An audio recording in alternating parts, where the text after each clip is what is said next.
What's up, guys? Welcome to a new day. I'm Stephanie Ryder, and this is the 365 Shares podcast.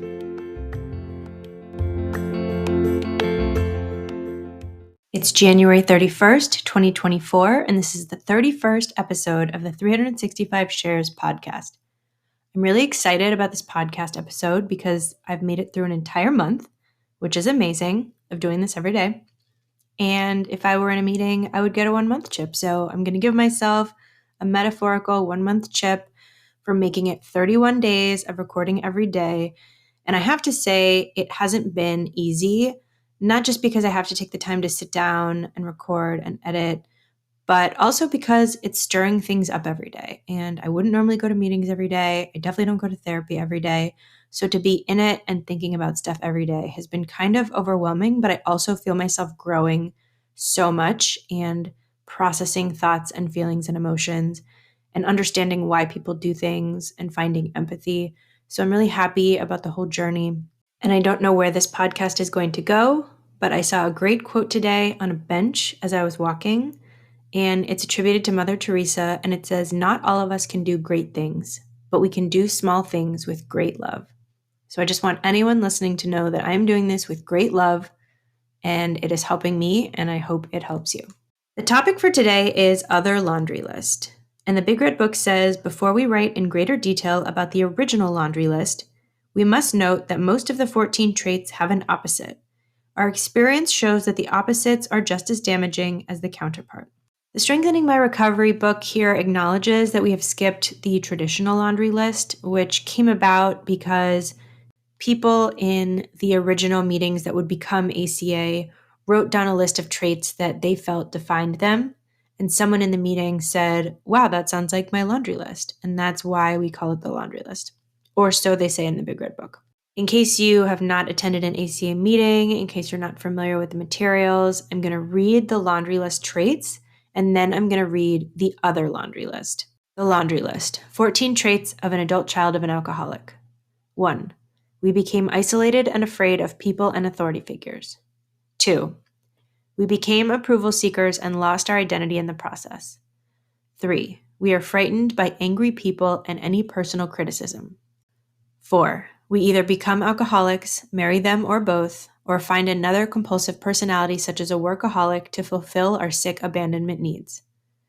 5. We live life from the viewpoint of victims, and we are attracted by that weakness in our love and friendship relationships. 6. We have an overdeveloped sense of responsibility, and it is easier for us to be concerned with others rather than ourselves. This enables us not to look too closely at our own faults, etc. 7. We get guilt feelings when we stand up for ourselves instead of giving in to others. 8. We became addicted to excitement. 9. We confuse love and pity and tend to love people we can pity and rescue. 10. We have stuffed our feelings from our traumatic childhoods and have lost the ability to feel or express our feelings because it hurts so much, in parentheses, denial. 11. We judge ourselves harshly and have a very low sense of self-esteem. 12. We are dependent personalities who are terrified of abandonment and will do anything to hold on to a relationship in order not to experience painful abandonment feelings, which we received from living with sick people who were never there emotionally for us. 13. Alcoholism is a family disease, and we became para-alcoholics and took on the characteristics of that disease even though we did not pick up the drink. 14. Para-alcoholics are reactors rather than actors. And just as a side note, para-alcoholics are also described as codependents. And here's the other laundry list, which is our topic for today. 1. To cover our fear of people and our dread of isolation, we tragically become the very authority figures who frighten others and cause them to withdraw. 2. To avoid becoming enmeshed and entangled with other people and losing ourselves in the process, we become rigidly self-sufficient. We disdain the approval of others. 3. We frighten people with our anger and threat of belittling criticism. 4. We dominate others and abandon them before they can abandon us, or we avoid relationships with dependent people altogether. To avoid being hurt, we isolate and dissociate and thereby abandon ourselves. 5. We live life from the standpoint of a victimizer and are attracted to people we can manipulate and control in our important relationships. 6. We are irresponsible and self-centered. Our inflated sense of self-worth and self-importance prevents us from seeing our deficiencies and shortcomings. 7. We make others feel guilty when they attempt to assert themselves. 8. We inhibit our fear by staying deadened and numb. 9. We hate people who play the victim and beg to be rescued. 10. We deny that we've been hurt and are suppressing our emotions by the dramatic expression of pseudo-feelings. 11. To protect ourselves from self-punishment for failing to save the family, we project our self-hate onto others and punish them instead. 12. We manage the massive amount of deprivation we feel coming from abandonment within the home by quickly letting go of relationships that threaten our independence, in parentheses, not too close.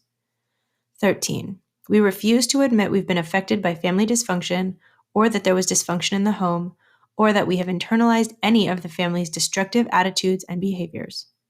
14. We act as if we are nothing like the dependent people who raised us. I'm Steph, and this is my share. The affirmation for today is, on this day, I will look to both the laundry list and the opposite laundry list to get a sense of the effects and my affects. I will be mindful of the solution, using the steps and reparenting myself in order to create integrity and wholeness. I'm listening to the audiobook for Attached, which is about adult attachment theory. I've read the book before. It was a few years ago when I was really starting my therapy journey, and I thought it was so revolutionary, and I recommended it to so many people. And now I'm rereading it again, or this time I'm listening to it on audiobook. So I was taking a walk today and I was listening to the book. And what really struck me was how I can have one attachment type sometimes and another attachment type another time. It can be different depending on who I'm with, depending on how I feel. There are so many factors. If you're not familiar with attachment theory, I would definitely read Attached. But at a high level, we have secure attachment, which is where you're comfortable with relationships, you are comfortable with intimacy, you are a reliable partner, and you expect other people to treat you well. Then you have anxious attachment, where you're preoccupied with your relationships and they're the most important thing to you, but you're not sure if they're going to last, and you have a lot of fears about people abandoning you. There's also avoidant attachment, where you have grown to be very self-sufficient, probably because you couldn't rely on caretakers growing up. And so you tend to isolate and not be terribly comfortable with a lot of closeness or intimacy in a relationship. There's also what they call anxious avoidant, or some people call disorganized attachment style. I'm not going to get into that, but it's kind of a combination of them. But I think for me, the more parts work I do, and I'm also referencing internal family systems here, the more parts work I do, the more I feel like certain parts of me have different attachment styles. So I feel like my true self definitely has a secure attachment style. It draws not only from my early childhood experiences when my parents were happy and together and they were giving me a lot of attention and nurturing, and I think it also draws from the good aspects of a lot of the romantic relationships that I've had and some wonderful friends, even some lifelong friends that are always there for me. But I definitely have a part of my personality that has an anxious attachment style, and I've been working on that for the past few years. The part that really worries whether people are going to continue to love me, if they're going to abandon me, if I'm enough, if I did something wrong, just any kind of anxiety you can have about a relationship. But then I also have my protector part that's really avoidant, really self-sufficient, really doesn't want anyone to help me even. And one example of that was the other night. My partner and I were at our friend's house and they made Mexican food and it was delicious and I was cutting the limes, but the knife that I was using was a little bit dull. So instead of cutting right through one of the limes, it was like the last cut that I was making of two limes. And instead of cutting through the lime, it slipped off and cut my finger and it started to bleed. Not a huge deal.